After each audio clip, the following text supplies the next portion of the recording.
Have Ayo Johnson, African Affairs Analyst, joining us live via Skype to talk about Mandela's demise. Good to have you, Ayo, again. Now, how did you receive the news the moment you heard it? Well, I heard it yesterday. I think late in the evening. I think within half an hour of his passing, and naturally, as you understand, I'm in the media game. My phone started to ring, and I knew something terrible had happened. So it was a realization that what I'd expected for some time come to pass at that time. Again, how do you imagine South Africa without Nelson Mandela? Well, Nelson Mandela was a father figure. He was an ambassador for the whole of Africa, not to mention for his own country, but an icon throughout the entire world. I think South Africans are struggling to come to terms with his passing. They were expecting it because he's been ill for some time, but nonetheless, a shock. But I think South Africans as a whole have handled it well so far. There's been celebrations in the streets, which is reflective of an individual who has lived life for at least full life. At least in 95 is a very healthy age to go, but also it reflects what he achieved, the fact that he sacrificed so much, spent 27 years in prison for a crime that he didn't commit. In fact, the then British Prime Minister, Margaret Thatcher, branded him a terrorist. Far from the truth. He was a man who fought for freedom, for justice, gave so much, asked for very little, and the realization is a very powerful man, a man who stood tall and proud for a nation that he was very keen to keep together. Now, Ayo, the whole world laments a deficit in quality leadership, especially in Africa. What are the contrasts between Nelson Mandela and African leaders, the current crop of African leaders, and what are the lessons to learn about the life of this man? Well, Mandela was a man who fought for a struggle, for an idea, for a vision. He sacrificed. I'm sure many of the African leaders who are currently on our African continent, their leadership skills will be a far cry from what Mandela had shown. Many of them would not go to prison for 27 years and have the same kind of soft-hearted individual that Mandela was. He said, look forward, not backwards. Forgive those who had oppressed him. He shook hands with those who had supported him. He was clearly a man who was above many others, and for that reason, a lot of African leaders would only quiver in his boots because his boots were just too big for any of them to stand in, let alone wear. All right, Ayo, we're going to have to hold on for now. We're returning to South Africa, where we take live feeds of President Jacob Zuma. And now, just before we linked up with South Africa, where President Jacob Zuma addressed the nation and indeed the entire world on activities lined up for the official mourning of President Nelson Mandela, we were with Ayo Johnson, an African Affairs Analyst who was sharing his thoughts with us on the demise of Nelson Mandela. Now we return to Ayo Johnson. Ayo, just before that break, you were telling us about the lessons that African leaders can learn from Nelson Mandela. African leaders would learn humility, the fact that if you are suppressed, you should be able to embrace your enemy. And above all, I think they would show that Mandela, even when he came out of prison, he became South Africa's first president and served only one term. And many of them would have to learn that lesson, that the job is not for life, like we see so many across Africa. But I think many leaders in Africa, including Thabo Mbeki, Motlanthe, and President Zuma currently, each and every one of them have sought Mandela's counsel. They've sought Mandela's guidance. In fact, Mandela was the insurance policy that guaranteed the ANC experiment, that we have the democracy that we have today in South Africa. So to that extent, Mandela himself, his passing, is a serious blow for the ANC, a crossroads for democracy in that country, And now we will have to see how mature their democracy is for them to be able to see through what can only be a very tough time in the future, especially on race relations. Now, Ayo, late Nelson Mandela is perhaps the most influential figure that survived 24 years after he walked out of the Victor Verster prison, you know, besides the late Oliver Tambo and Walter Sisulu. And he's had 24 years to impact this current crop of African leaders. Why is it so difficult for us to have a similar example out of this current leaders? Well, I think we must even look at the South African experiment. 20 years of democracy. You rightfully said they are a young democracy, and that has come with many, many, many challenges. Challenges to address the issues around poverty, challenges to have the trickle-down effect from the rich straight down to the poor, creation of jobs, not to mention housing and healthcare.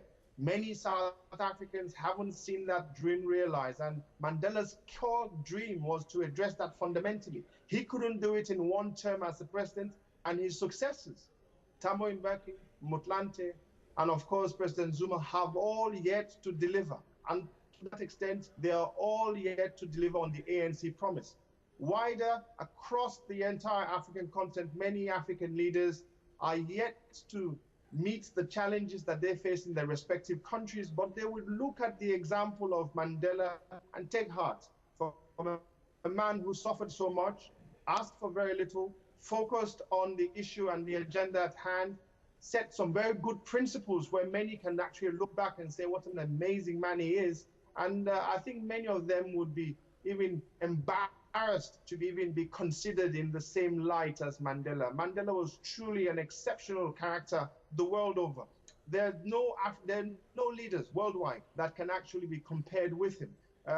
He received acclamations across the entire world. He was a Nobel Peace Prize winner. He was an ambassador, not just for his own country, but for the entire continent. In fact, Her Majesty the Queen in England granted him a knighthood. So, and he received many, many, many awards around the world, of which many leaders in this world currently would not even get one of those, or even half of them. So I think to that extent, Mandela is a very unique man.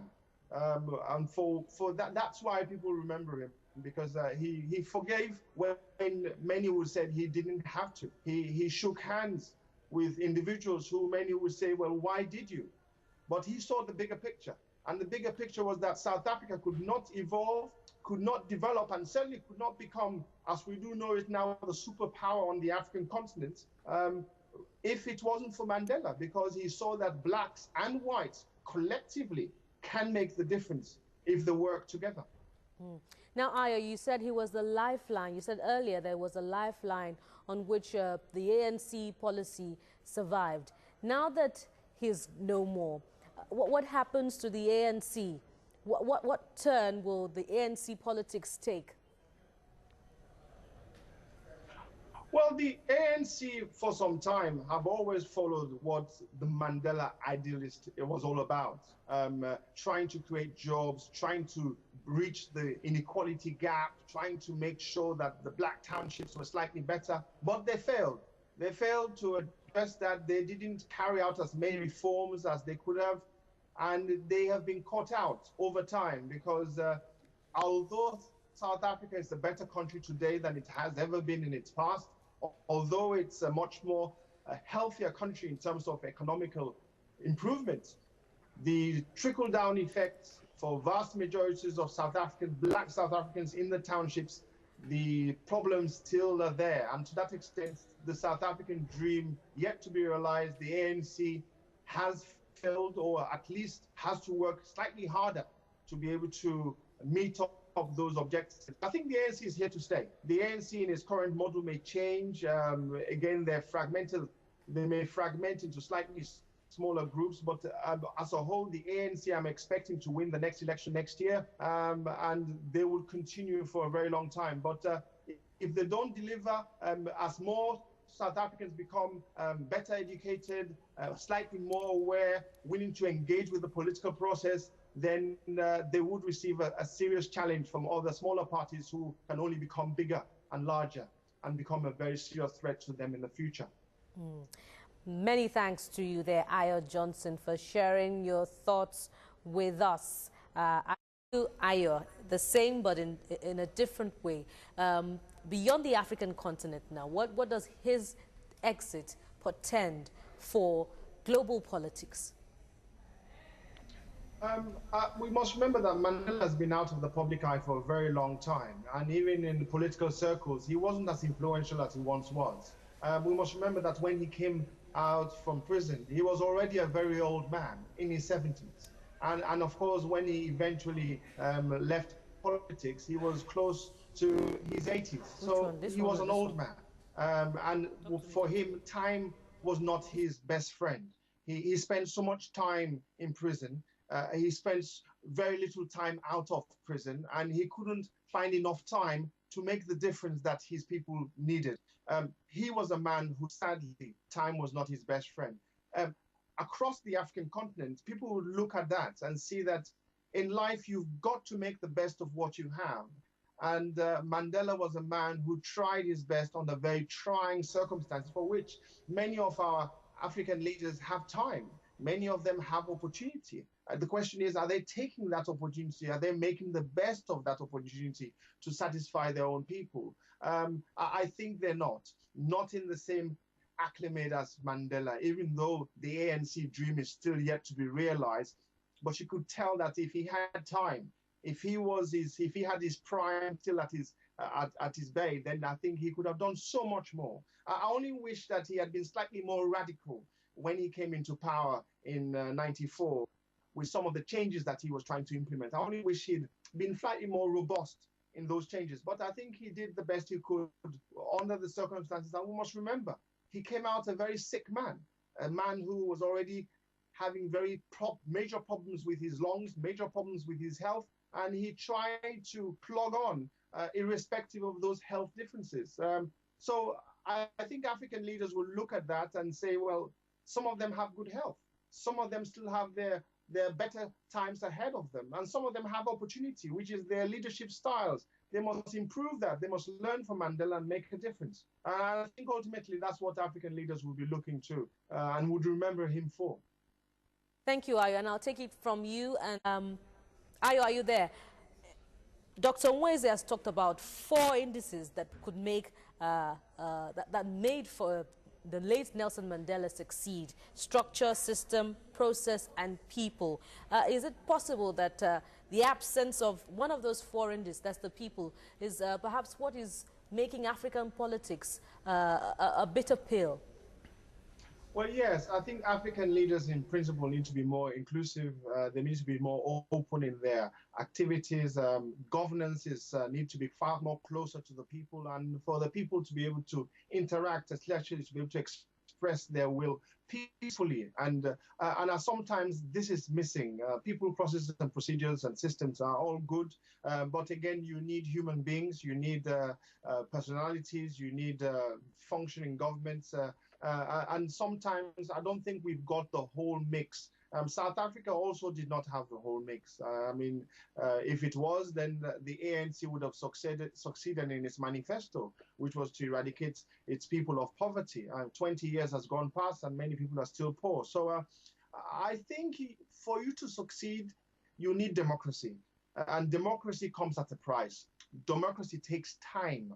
And democracy increases people's expectations above and beyond what sometimes governments are capable of delivering. And sometimes that is where we fail. The expectation levels are higher because people are more educated, they expect more. Governments find that the reality in terms of the global slowdown, the structural systems that are all interlinked internationally, sometimes restrict their ability, irrespective of all the goodwill in the world, to be able to deliver effectively. The IMF and the World Bank in the past haven't worked and assisted our people and our governments in the best interest. And sometimes you find that breaking away from some of these institutions take time. And I think Africa is going through this change, this process of change. And we as people, because we expect so much, we do not have time or the patience to see it through. And sometimes we need to give our leaders slightly more support and give it more time. But when you're dealing with people's lives, when you're dealing with people who are going to bed hungry, when you're dealing with people who do not have a bed to live in, let alone a job, then you know that time is not on your side. I started off this discussion by discussing about Mandela running out of time. It is that time that I'm talking about. You may have good intentions, but if time is not on your side for 1,000 reasons, it always comes to failure. So I think it's because of time that we see the problems in Egypt. The people are asking for too much. The leaders cannot deliver. Time is a problem. African leaders and African people are asking the same questions. It's why the African Union is evolving as it is currently, because it has time. It has a vision of its as to how it sees Africa in the next 20 or 30 years. It has time to deliver on that. And sometimes we need to have a blueprint, a bigger map, a bigger vision, which is what Mr. Mandela had, President Mandela, and of course, which people like Kwame Nkrumah had. You have to have a vision, and it's that vision that propels you to be able to deliver. If you don't have a vision, like so many African leaders, then naturally you would only think about today and can't see beyond tomorrow.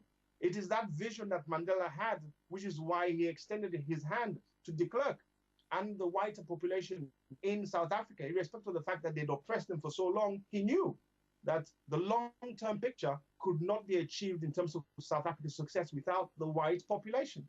That is a vision. That is a visionary, and that's what's missing across the entire African continent. Ayo says it's not just about people, but okay, we hand the baton back to you, Ayo. Do you also think it is not yet uhuru for South Africa, especially where the dream of Nelson Mandela was for South Africa? Sorry, I didn't get your question. Can you say that again, please? Is it yet uhuru for South Africa? Well, is it? Well, if you're asking if it's time for South Africa, sorry. The dream Nelson Mandela had for South Africa, has it been completely actualized when you look critically at the South African society? Yes, thank you. The South African dream is still in progress. It's a vision that Mandela had. It's his dream. He started it off, but yet to be realized. People are still poor. People are still, even though their lives have improved slightly, still not enough because of the expectation levels, which are very high. So to that extent, the dream is still yet to be realized. Many South Africans still need jobs. And the economy is doing well. It's on track. But I'm afraid the trickle-down factor is what we're talking about. Breaching the gap between the rich and the poor, building up on the middle classes. That is happening, but not fast enough. And the reforms have got to happen. I'm not sure whether Zuma has what it takes to deliver for his own people. Maybe another leader. Maybe we've already seen Thabo Mbeki come and gone. We've seen Motlanthe done his bit. And of course, we've now seen Zuma trying to do his bit. It may be a new leader that will have to emerge through the ANC ranks that would deliver. Who knows who that individual will be? As we coast on gradually now, gentlemen, of all the ideals that Nelson Mandela is being celebrated for the world over today, which for you, Ayo? I think forgiveness is one, but also compassion, and above all, to be able to reach out above tribal lines, reach out above color. And Mandela was able to do those things. And of course, you need a very sophisticated publicity machine. The ANC was very sophisticated in its ability to be able to keep the momentum in the dream they had in terms of the ANC movement that eventually took over the white superior rule.